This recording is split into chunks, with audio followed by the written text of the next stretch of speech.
Companies and battalions were formed with the idea that when the Allies approached, be it Americans, British or Canadians from the west, or Soviets from the east, that these men would go out and defend their villages and towns. And very much that's what happened. Now, in creating the Volkssturm, we originally founded in October 1944.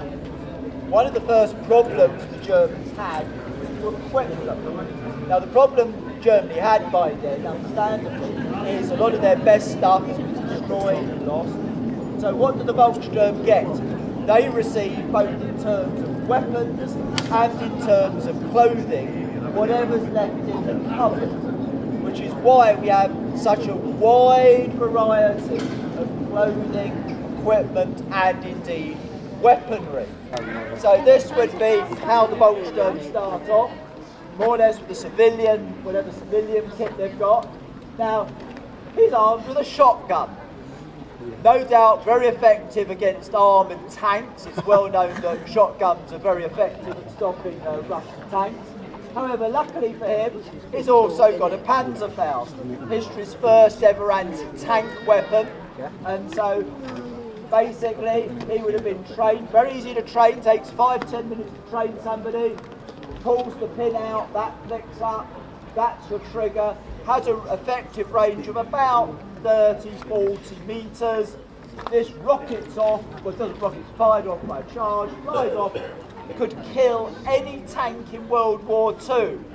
Very good at killing tanks. His only problem is he's got to get within 30-40 metres, so having heroically destroyed the tank, he probably now gets killed by an Allied soldier defending it. But obviously we don't want to take the factory workers away from their factories till the factory's about to be overrun. So he's got his factory clothing on, but he's armed with what's known as the MG3008. Now if any of you are familiar with the Sten machine gun, it has a passing resemblance to a Sten. Why is that? The Germans copied the Sten design. The only difference was they put the magazine at the bottom. Why did they put the magazine at the bottom? Because this isn't a Sten gun, but it has the same design. You'll notice the Sten gun, as you probably know, has the magazine off to the side here. And the German concern was that if a German soldier at night saw somebody with this silhouette, they would think he was an Allied soldier, so shooting their own side. Whereas, you want to step forward, this is the well-known MP40, and as you can see, the silhouettes are very similar. So if anybody wonders why do the Germans put the magazine on the bottom, it is basically for recognition in the field. So our heroic factory worker, in many ways, this member of the Volkssturm would be later on, in January, February 1945, when the Volkssturm were beginning to receive better stuff.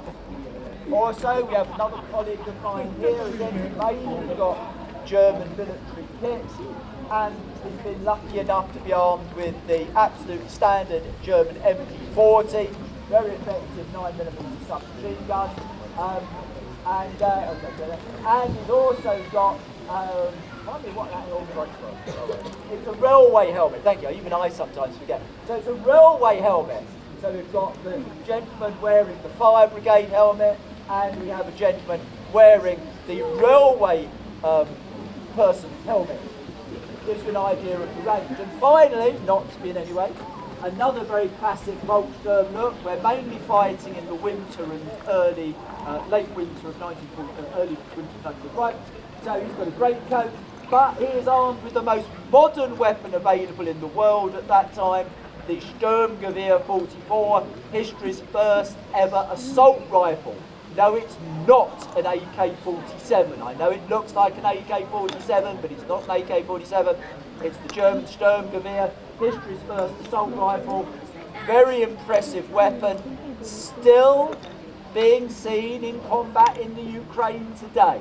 So, still doing sterling service.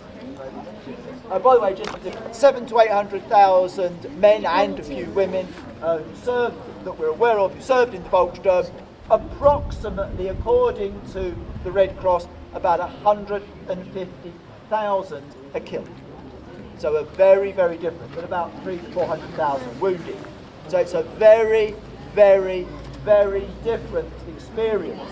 Indeed, if you've ever seen the film Downfall, which is about the last few days in Berlin with Adolf Hitler, in that they portray the Volkssturm quite correctly. In the final battle for Berlin, the Volkssturm made up around about 1 in 3 of the defenders of Berlin, and thousands of them died in that last-ditch defence of Berlin right at the end. So we have a very different experience